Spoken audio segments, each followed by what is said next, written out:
हाँ भाई, देखना ये तो था प्राकृतिक स्थिरीकरण। अब देखो, अब बचा है कृत्रिम। कृत्रिम का मतलब क्या है? कृत्रिम स्थिरीकरण का मतलब क्या है? जमीन की उर्वरा शक्ति को बढ़ाया जरूर जा सकता है नाइट्रोजन के प्राकृतिक स्थिरीकरण के द्वारा, लेकिन इसे पूरा नहीं किया जा सकता, यानी कि इसे कंप्लीट नहीं किया जा सकता। इसकी पूर्ति करने के लिए हम क्या करते हैं? नाइट्रोजन का कृत्रिम स्थिरीकरण करते हैं, जिसमें क्या होता है? जिसमें हम उपयोग करते हैं सबसे पहले तो किसका? सबसे पहले तो हम उसका उपयोग करते हैं कि नाइट्रोजन की हैवर विधि का। इस विधि में सिंपल है, N2 प्लस 3H2 2NH3 में कन्वर्ट होता है। नाइट्रोजन को किस में परिवर्तित करना है? अमोनिया में परिवर्तित करना है। तो नाइट्रोजन को अमोनिया में परिवर्तित करने की प्रक्रिया हैवर विधि के नाम से।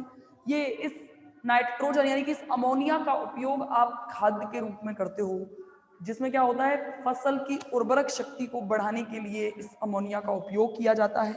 इसे बहुत बड़े पैमाने पर बनाया जाता है, ध्यान रखना इस विधि के द्वारा। हैवर विधि नाइट्रोजन के द्वारा अमोनिया को परिवर्तित करने की प्रक्रिया में इतनी इंपॉर्टेंट है कि इसके द्वारा इतने बड़े पैमाने पर अभिक्रिया की जाती है ये, कि इस अमोनिया का उपयोग, आप कहते हो ना खाद बीज ले आओ, खाद बीज ले आओ, कभी गए हो पापा के साथ तो ये ले आना, इसमें अमोनिया ज्यादा हो वो लेके आना। तो क्या होता है? ये अमोनिया जो है ये कौन सी विधि के द्वारा बनाया गया है? हैवर विधि के द्वारा। आपने यहाँ नहीं देखा होगा, टीवीओ में देखा होगा, एक एग्रीकल्चर के टाइप के बहुत सारे जैसे प्लांट होते हैं, उसमें फसलें पर्सनली लगाई जाती हैं। उसमें आपने देखा होगा कभी कभी, यहाँ नहीं है लेकिन ऐसी जगह पर जहाँ फसल की उर्वरक शक्ति बहुत ज्यादा है, जमीन जहाँ उर्वरा ज्यादा है, वहाँ पर उर्वरक शक्ति ज्यादा है, वहाँ पे पर्सनली एग्रीकल्चर के प्लांट खोले जाते हैं। उसके अंदर क्या होता है? अलग अलग तरह की अलग अलग की फसलें होती हैं।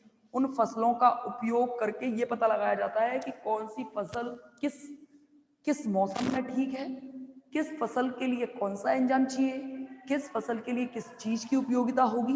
फिर उसे हम अपने बाजारों में और किसान उसका उपयोग करते हैं। ठीक है, हम अपने खाने पीने में जो भी हम उपयोग करते हैं। तो देखना क्या होता है हैवर विधि के द्वारा।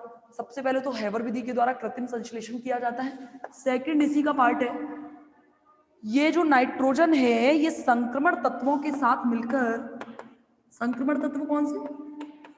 D block elements. ये जो नाइट्रोजन है ये संक्रमण तत्वों के साथ मिलकर स्थायी बंध बनाती है। बहुत ज्यादा स्थायी बंध बनाती है ये नाइट्रोजन। क्या बनाती है? स्थायी बंध बनाती है। तो इस आधार पर टंगस्टन व मोलिब्डेनम, टंगस्टन भी तो डी ब्लॉक एलिमेंट है और मोलिब्डेनम भी तो डी ब्लॉक एलिमेंट है। टंगस्टन और मोलिब्डेनम की उपस्थिति में नाइट्रोजन के काफी सारे फॉस्फीन के लवण बनाए गए हैं। क्या बनाए गए हैं? नाइट्रोजन के फॉस्फीन युक्त लवण बनाए गए हैं, जिन लवणों का उपयोग आप कृत्रिम खाद के रूप में करते हो। किसके द्वारा? कृत्रिम खाद के रूप में करते हो। और ध्यान रखना, जैसे ये नाइट्रोजन के फॉस्फीन के संकुल बनेंगे, इन संकुलों का एक बहुत बड़ा गुण है, ये संकुल क्या करते हैं? अम्लीय क्रिया करके, अम्लों के साथ तेजी से अभिक्रिया करके क्या बनाते हैं? अमोनिया बनाते हैं। और हमें पर्टिकुलर पहुंचना कहाँ है? अमोनिया तक। समझ गए? तो देखो कैसे होगी ये प्रक्रिया। देखो भाई क्या होता है, एग्जाम्पल से देखें तो देखो बहुत सरल सी यूनिट है, अटपटी जरूर है पर सिंपल है। देखो देखो क्या होता है, मोलिब्डेनम टेट्राहाइड्रोफ्यूरेन कहते हैं इसे। टेट्राहाइड्रोफ्यूरेन का मतलब ये है, देखो ऐसे 5 श्रृंखला वलय होती है, ये होता है टेट्राहाइड्रोफ्यूरेन। यानी कि इसे कहते हैं टेट्राहाइड्रोफ्यूरेन, जिसमें चार चार कंडीशन पर ऑक्सीजन जुड़ी हुई होंगी। इस तरीके से ये टेट्राहाइड्रोफ्यूरेन की कंडीशन बनती है, जो ऑर्गेनिक के अंदर पढ़ेंगे आप, फ्यूरेन, पिरोल वलय, ये सब इसी के अंदर आती है। तो टेट्राहाइड्रोफ्यूरेन, इसका संकुल बनेगा, ये संकुल बन गया, जो क्या करता है? 3 इलेक्ट्रॉन ग्रहण करके क्या बनाता है? 3 इलेक्ट्रॉन, 1 मिनट रुको, 3 इलेक्ट्रॉन प्लस नाइट्रोजन आएगी, प्लस आएगा DPPE। अभी बताती हूँ इसका नाम क्या होता है। DPPE, इसका ये क्रिया करके क्या बनाता है देखना, ये क्रिया करके बनाता है T3Cl। अब देखो भाई ध्यान से समझना, मोलिब्डेनम आ गया, डी ब्लॉक का एलिमेंट है, नाइट्रोजन आ गई, और इस नाइट्रोजन की प्रकृति है कि जैसे इसको डी ब्लॉक के एलिमेंट मिलेंगे ये उनके साथ स्थायी संकुल बनाएगी। तो देखो कैसे बनाती है, फटाफट से क्रिया करेगी और क्या बना लेगी, मोलिब्डेनम नाइट्रोजन के साथ यौगिक बना लेगी। तो देखो कैसे बनेगा, प्रतिस्थापन का गुण होगा MO N2 DPPE का होल थ्राइस होल ट्वाइस, और इस प्रकार से क्या बनता है, नाइट्रोजन का एक संकुल बन जाता है। और हमें बनानी क्या है, अमोनिया। अब क्या करेंगे, अम्लीय माध्यम में इस संकुल की क्रिया कराएंगे। अम्लीय माध्यम का मतलब क्या है, H+ आयनों के साथ इसकी क्रिया करा दो और फिर देखो NH3 बनेगा। देखो कैसे, देखो भाई MO N2 DPPE, अभी बताती हूँ DPP का नाम क्या है, एक सेकंड रुको, +6H+। अम्लीय माध्यम में ये तुरंत क्रिया करके देखो क्या बनाता है, 2NH3 बन गया अमोनिया, +N2 प्लस क्या बन गया आपका, मोलिब्डेनम। इस प्रकार से आपका क्या बन जाता है, इस प्रकार से क्या बनता है, मोलिब्डेनम एज अ कैटालाइस्ट बाहर निकल जाएगा और क्या बन जाएगा, अमोनिया हमें उत्पाद के रूप में प्राप्त होगी। अब DPPE का मतलब क्या है ये देख लो, DPPE इसका मीन है 1,2 विस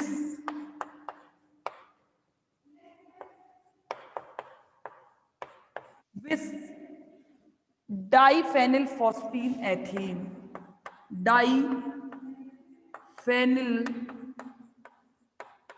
फॉस्फीन एथेन, 1,2 विस डी पी पी और एथेन ई, डाइफेनिल फॉस्फीन एथेन DPPE का नाम है। इस प्रकार से ये प्रक्रिया करके क्या करता है, क्या करता है भाई, ये बनाता है अमोनिया। क्या बना लेता है, ये बनाता है अमोनिया। और इस प्रकार से ये अभिक्रिया पूरी कंप्लीट हो जाती है। और ये था आपका नाइट्रोजन का यौगिकीकरण, या इसे कहते हैं नाइट्रोजन का स्थिरीकरण। एक और टॉपिक बचा है आपके सिलेबस के अकॉर्डिंग, वो और देख लो, इसका नाम है साइटोक्रोम C, जिसका नाम है, मुझे पढ़ाना वहीं चाहिए था जब धातुई पोरफायरिन पढ़ाए थे मैंने, साइटोक्रोम C। आपको मैंने लास्ट 3 या 4 दिन पहले आपको मैंने पोरफायरिन पढ़ाए थे, पढ़वाए थे ना। कौन होते हैं पोरफिरिन कौन थे बताओ, याद करो कौन थे पोरफिरिन, मुझे जवाब चाहिए। पोरफिन या पोरफिरिन जो भी है, कौन थे, जिसे धातुई पोरफिरिन बोल रही थी मैं बार बार, कौन है बताना, कौन है गौरव बताओ, पोरफायरिन क्या है।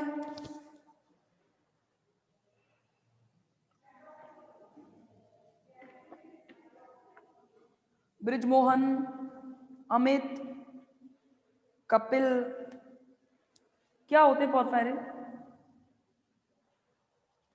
बताओ जल्दी।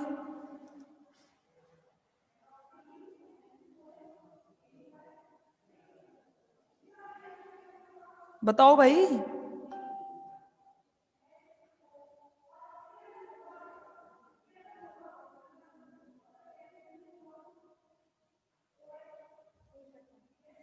हैं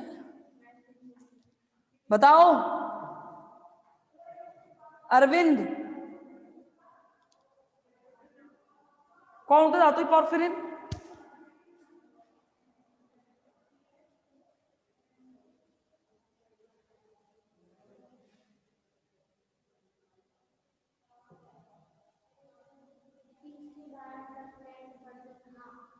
क्या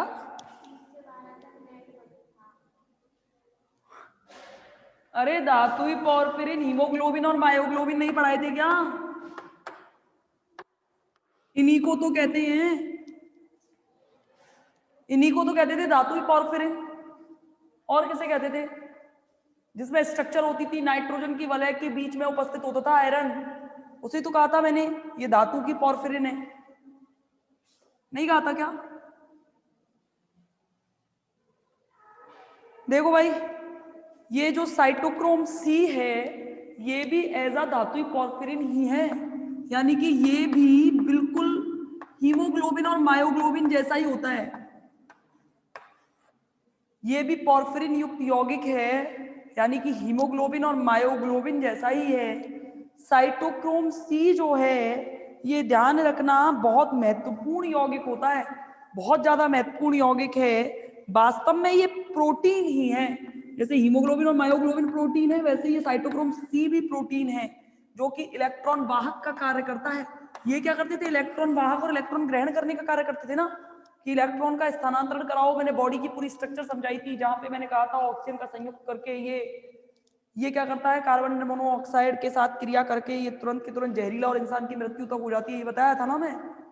प्रोटीन ही है और इलेक्ट्रॉन वाहक का कार्य करता है। साइटोक्रोम बहुत सारे होते हैं, ए बी सी, बहुत सारे प्रकार के होते हैं, लेकिन सबसे ज्यादा अध्ययन किसका किया जाता है? सी का, क्योंकि साइटोक्रोम सी जैविक क्रियाओं के लिए अत्यंत महत्वपूर्ण है।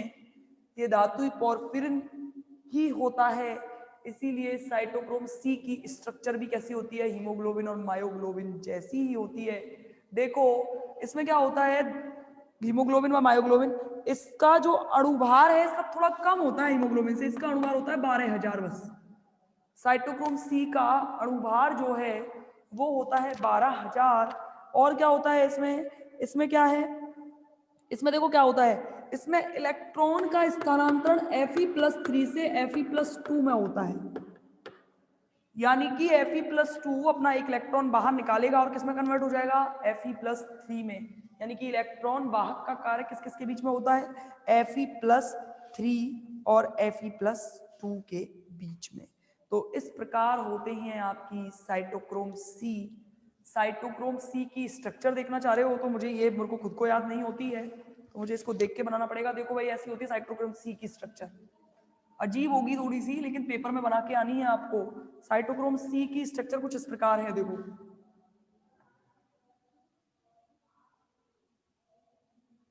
ये पेपर में इतनी बार पूछा गया है।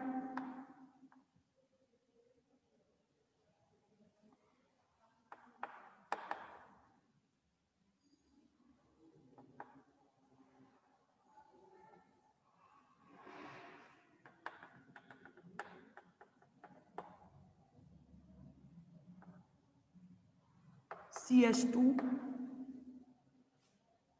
स्टिडीन 18, देखो याद हो जाए तो बना देना, नहीं तो फिर तो छोड़ देना, और क्या है। एक दो बार प्रैक्टिस तो करनी पड़ेगी इसकी, मुझे भी कभी याद नहीं हुई ये स्ट्रक्चर।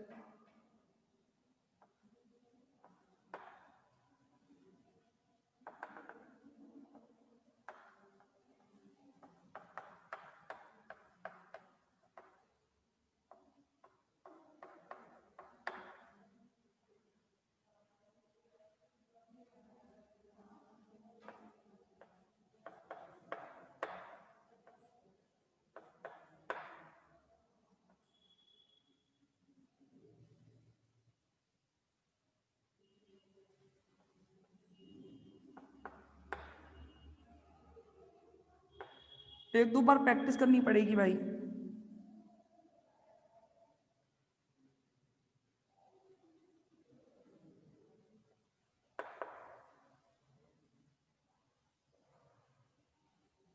नहीं बनेगा।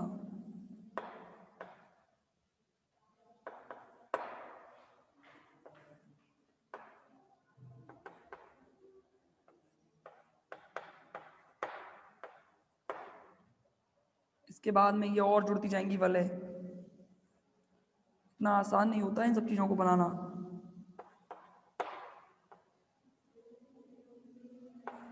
ऐसा कुछ स्ट्रक्चर है इसकी, देखो ये रही, ये देखो साइटोक्रोम सी की स्ट्रक्चर दिख रही है।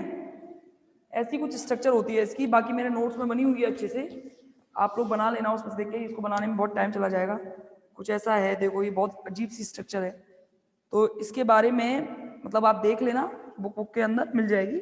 साइटोक्रोम सी की स्ट्रक्चर अगर आती है पेपर में तो देख लेना, बनानी पड़ेगी। बाकी अदरवाइज थोड़ा आउटलाइन डायग्राम भी बना सकते हो, थोड़े बहुत डायग्राम बना दो।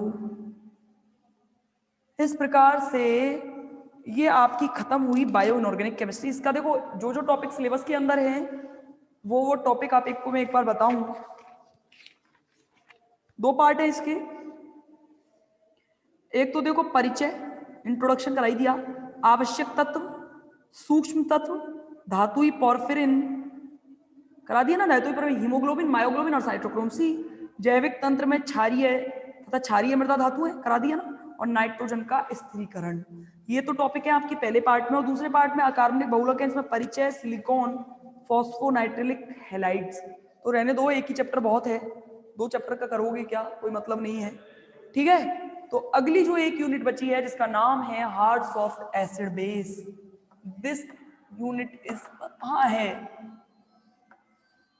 जिसका नाम है हार्ड सॉफ्ट एसिड बेस, कठोर मृदु अम्ल क्षार, hard soft acid base. Actually में क्या होता है कि हम पढ़ेंगे इसमें कठोर अम्ल क्या होंगे, मृदु अम्ल क्या होंगे, कठोर क्षार क्या होंगे, मृदु क्षार क्या होंगे, इनके बारे में हम पढ़ते हुए बहुत सारे सिद्धांत दिए गए हैं हार्ड सॉफ्ट एसिड बेस को पहचानने के, जिसके बारे में अच्छे से चर्चा करेंगे। यानी कि अगली जो यूनिट है, जो 4-5 दिन 6 दिन जितने भी दिन जाएंगे इसमें, ये यूनिट सबसे इंपॉर्टेंट यूनिट मानी जाती है। मेरे कहने का मतलब ये यूनिट है जो हाँ थोड़ी लगेगी आपको सेकंड थर्ड यूनिट जैसी। बाकी इसके बाद इनऑर्गेनिक में कुछ बचा नहीं है, लास्ट यूनिट के बाद में इनऑर्गेनिक भी खत्म हो जाएगी, फिजिकल हो ही चुकी है, एक पेपर और बचेगा ऑर्गेनिक का, उसके बारे में बाद में चर्चा करेंगे।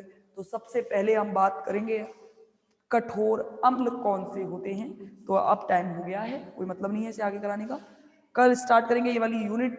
तो आप लोगों से दरख्वास्त है मेरी कि आप लोग सब आए क्लास लें, ठीक है। नोट्स आपको मिल गए हैं, सबको नोट्स मिल गए, नोट्स मिल गए, मिल गए नोट्स।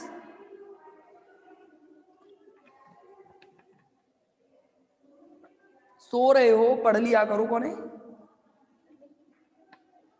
क्यों, नोट्स तो मिल जाने चाहिए। कुछ को मिल गए हैं ऐसा कुछ सुनने में आया था मेरे।